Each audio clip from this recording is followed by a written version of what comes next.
This is what Jesus Christ himself was teaching. So now I begin to question myself, and I'm saying that, wait a minute. I'm finding a Jesus in the New Testament that taught that God was the greatest thing in creation, that you worship Him and obey Him, and you go to heaven. This is what I found God teaching in the Old Testament. So what about the salvation, the crucifixion? Where is all of this now sitting and resting? How does it rest on this point? And this is where I'm going to begin to wrap it up, as they say, and tie a bow on it. Because there's so much more, but I don't have the time. I have some DVDs available for you guys that are outlining all of these things. But I want to get to the point, which is salvation. I started to question the crucifixion. And so I started to read the crucifixion story out of Matthew, out of Mark, out of Luke, and out of John. And if I gave you all of the reasons why I got to my conclusion, we would be here forever. But I want to give you the point.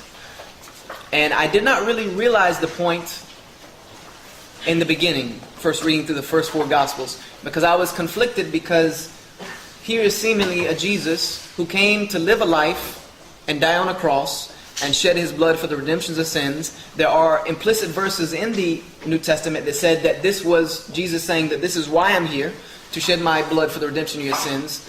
But yet when the people came to Him and told Him that they're going to crucify you, we find a Jesus who was unwilling. We find a Jesus who was very unwilling. So unwilling that He took His disciples, went to the Garden of Gethsemane, told them, you stand here and watch so that nobody can get me. I'm going down here. He falls on His face. He prays so hard that His sweat becomes as drops of blood. And His prayer is not for strength. His prayer is not for the ability to be able to withstand the punishment that He's coming upon. No, His prayer was, God, if it be, let this cup pass from me.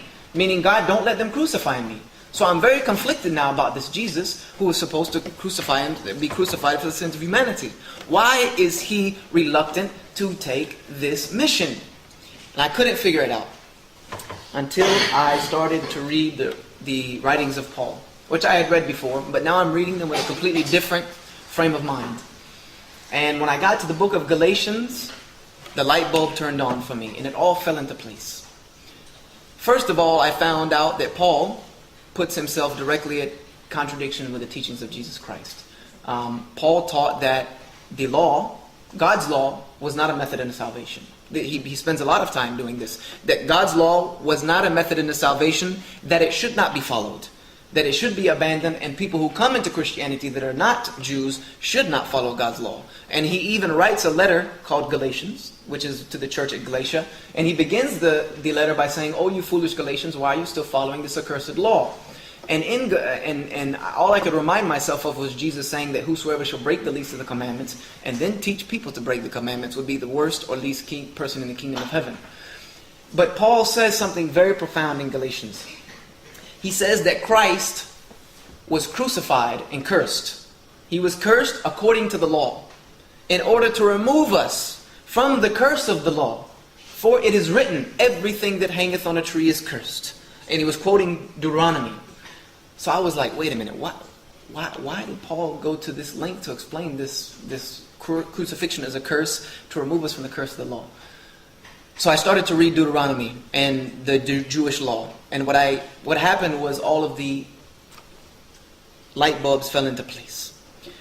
In Deuteronomy, God teaches that if you crucify a criminal, which is the worst capital punishment that you can have in Judaism, in the Hasidic Jewish law.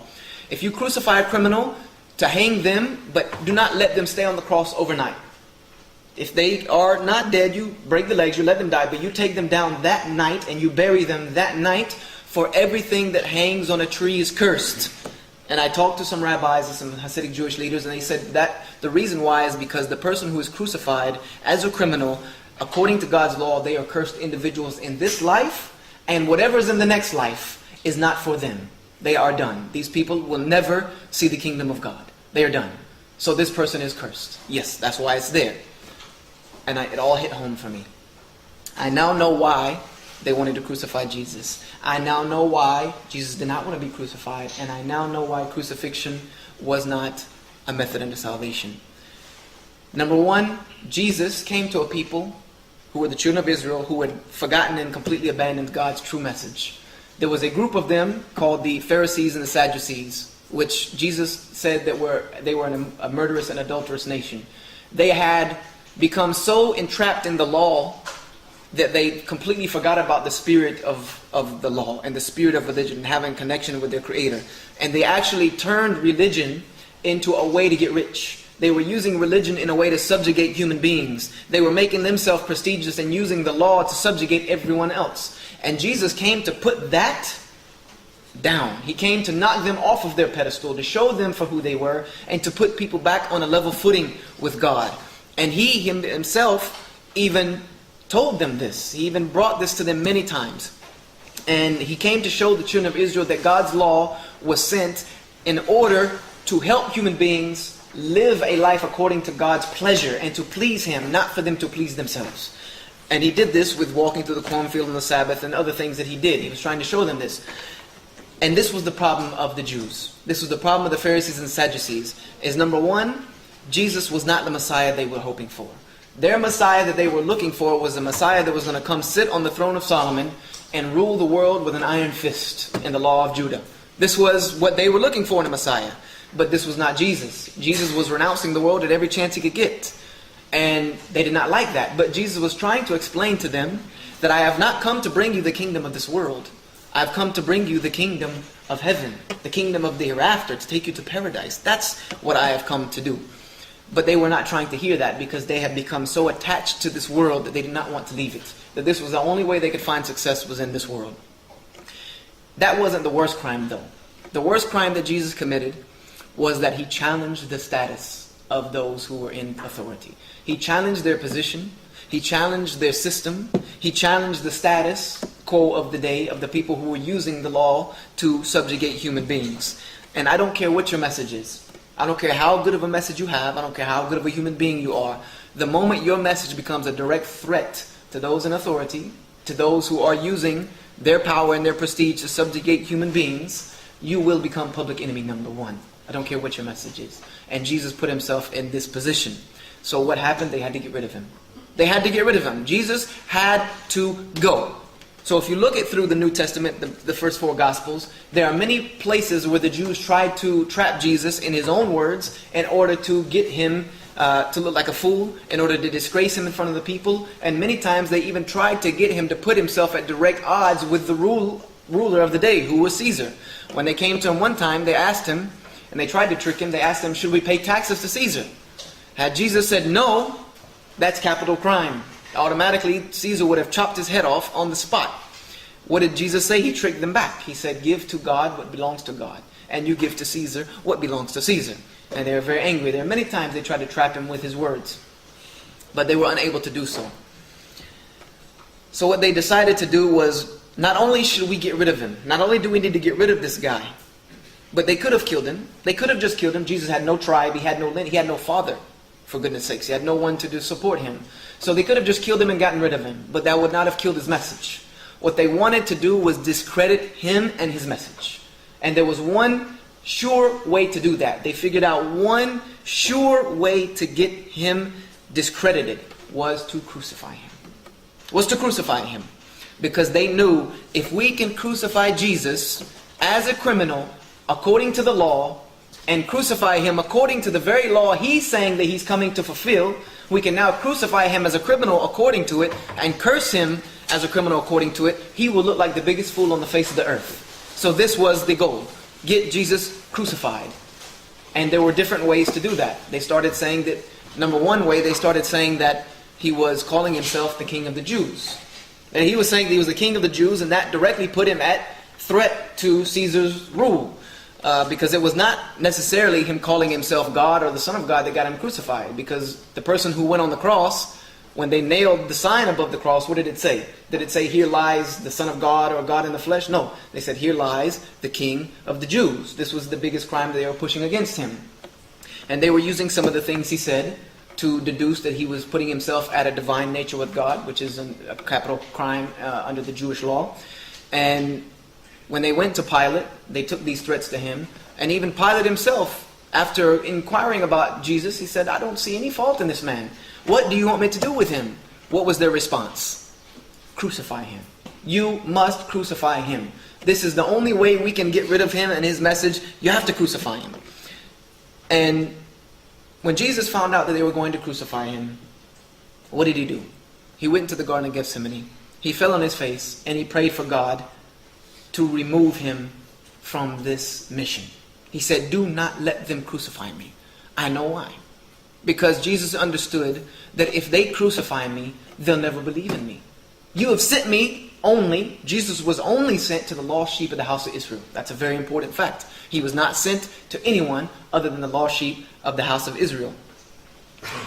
And he said, if they crucify me, they'll never believe in me. So he said, God, if it be your will, let this cup pass from me. But nevertheless, not as my will, but let your will be done. This was his prayer in the Garden of Gethsemane. And so now I'm starting to realize that why Jesus did not want to be crucified, why he could not be crucified. And I realized that had he been crucified, he would have been a liar, according to his own law. He would not have fulfilled the law of Moses. He would have actually been a criminal, according to the law of Moses, had he been crucified according to it, and he would have been an accursed individual, which Paul says he was. He was crucified as a criminal, and he was accursed according to his law. But this is not the message of Jesus Christ. So I now start asking a lot of these types of questions to my pastor, and he removed me from being the youth minister. And I really didn't want to be the youth minister anymore anyway, because I could not see myself preaching a message that I no longer saw as valid. So I began to ask many questions that finally led me to the textual critic professor at Bob Jones University. And what the textual critic professor told me was this. He told me, Joshua, the Bible that you have, the Bible that you have is the product of the hands of men and women that has been passed down over thousands and thousands of years and copied by the hands of men and women who copied it by hand in the most remedial forms in its early stages. And during that copying, they made many mistakes. Some of them purposely, some of them, many of them, without purpose. But there were changes that were made, and they were not able to be corrected. And we lost the originals, and there's no way to know what we really have anymore. He said, so the scholars of the Bible do the best that they can to try to find out what is really said. He said, but the end result of what you have is a book written by the hands of men and women that they left their fingerprints on. And it is not perfect. No. He said, but the people who believe in it by faith.